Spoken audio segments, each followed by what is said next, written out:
I want to thank all of my survivor sisters who came before me today. I'll be very short. In the year 2000, I was taken to Jeffrey Epstein's island while on a photo shoot on a nearby island. Who I saw and what I experienced there was a glimpse into a very dark and disturbing world. For years after, I tried to avoid Jeffrey, but he had introduced me to Katie Ford, the owner of the Ford Modeling Agency. Epstein's reach went to the very top of fashion, arts, and entertainment. This did not just happen to underage girls in Florida. In New York City, hundreds of young, ambitious women were abused by him. Epstein was not just a serial predator, he was an international human trafficker. And many around him knew, many participated, and many profited. And yet, he was protected. So I stand here today for every woman who has been silenced, exploited, and dismissed. We are not asking for pity. We are here demanding accountability, and I'm demanding justice. Congress must choose. Will you continue to protect predators, or will you finally protect survivors? And also, I would like to announce here today, us Epstein survivors have been discussing creating our own list. We know the names. Many of us were abused by them. Now, together as survivors, we will confidentially compile the names we all know who were regularly in the Epstein world. And it will be done by survivors and for survivors. No one else is involved. Stay tuned for more details.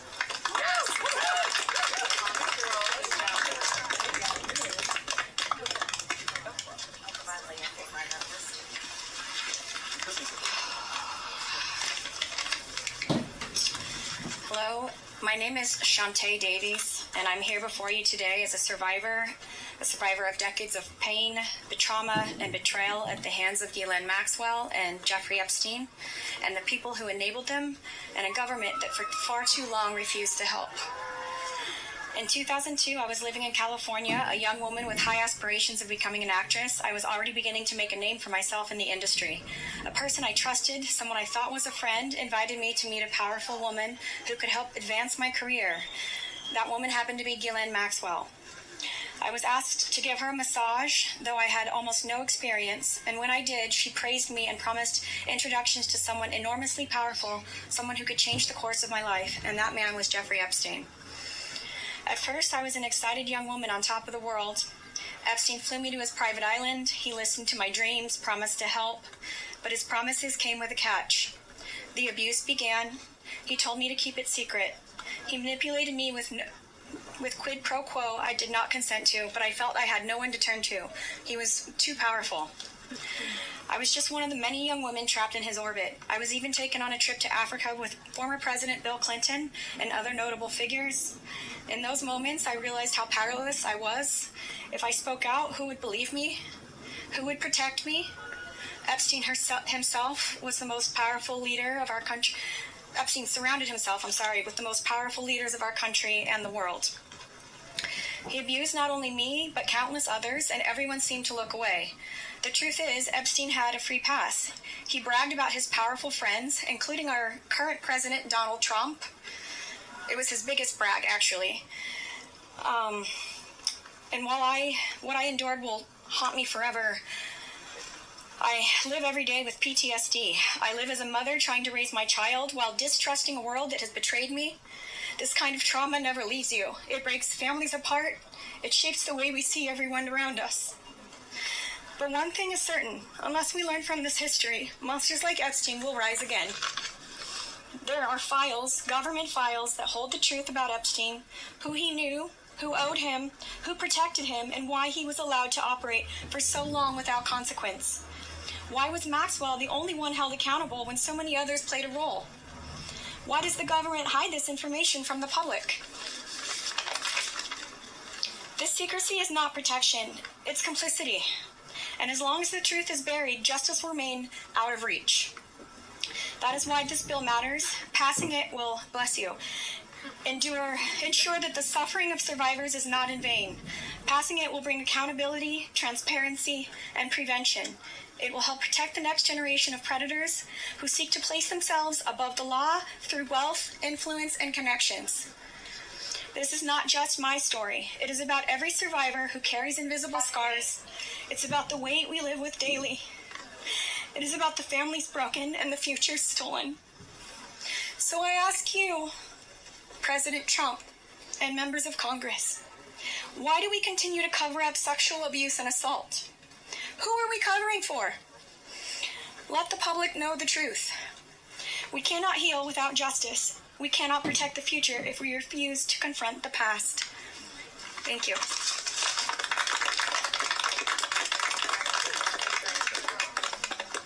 Let's just give a round of applause for all of the courage and strength that the survivors have. We now will take a few questions. You can always get Congressman Massie, me, or Congresswoman Greene in the hallways and other places. If you have questions for us, that's fine. But I wanted to see first if you have questions for the lawyers and the survivors, and Brad will facilitate any of the questions to the survivors. Yes. Yeah. This question would be for the survivors, Mr. Evans. The president has said that this Epstein issue is a hoax, is the words that he used. Can we get your reactions to what you think when you hear him say that? I'll answer that. Mr. President Donald J. Trump, I am a registered Republican, not that that matters because this is not political. However, I cordially invite you to the Capitol to meet me in person so you can understand this is not a hoax. We are real human beings. This is real trauma. What does it feel like emotionally to hear that? Devastating. It's being gutted from the inside out. Not that I would know what that feels like, but I imagine it's the anxiety buildup with the depression and the survival mode, and then your nervous system goes limp and ironically is shot. And it feels like you just want to explode inside because nobody, again, is understanding that this is a real situation. These women are real. We're here in person. To say that it's a hoax is just not... Please humanize us. I would like Donald J. Trump and every person in America and around the world to humanize us, to see us for who we are and to hear us for what we have to say. There is no hoax. The abuse was real. Now, what goes on behind closed doors, I can't speak for that. What happens around the world politically, I cannot speak for that. But I am here with all of these women, including our attorneys, and I would be more than happy to meet with him, and I will meet him halfway. Mr. President, I wonder if any of the victims could respond to the news from recently about Ghislaine Maxwell being transferred to a lower security prison in the aftermath of the talk line. You want that one? About her transfer to Oh, yeah. I'm happy to speak to that. We were horrified to learn that she had been transferred to a prison camp. She is someone who was found guilty by a jury of sex trafficking. She not only, we often hear that she procured women for Jeffrey, which I think is a very sort of polite and minimizing term. She also participated in the abuse. She was a major architect of the scheme. And the fact that she's painted herself as a victim, I think is disgusting. And it was horrifying, I think, to us that we were not told about her prison transfer. We found out about it in the news. 1 minute, I think Anushka maybe. So, Anushka DeGiorgio, I testified alongside Annie at the trial of Ghislaine Maxwell. I was horrified when I found out not only had Ghislaine Maxwell been transferred to what's called a low security. It's really is like a holiday camp, and then afterwards I got a notification from the Department of Justice telling me that this was going to happen when it had already happened. This woman abused children.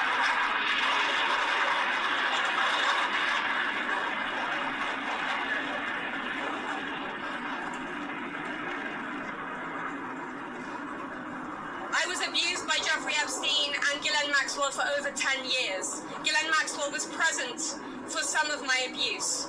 at the hand of Jeffrey Epstein. She was present, she was complicit, she was enabling, and it is appalling and disgusting.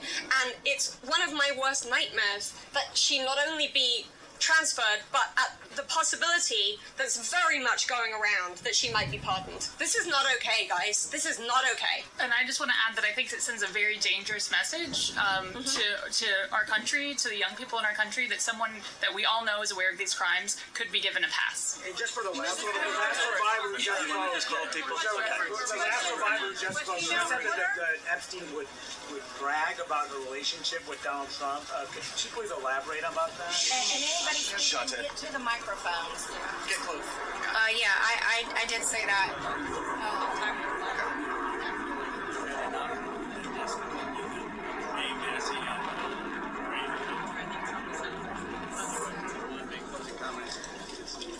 My first trip to the Palm Beach residence, I drove there from the airport with Ghislaine Maxwell, and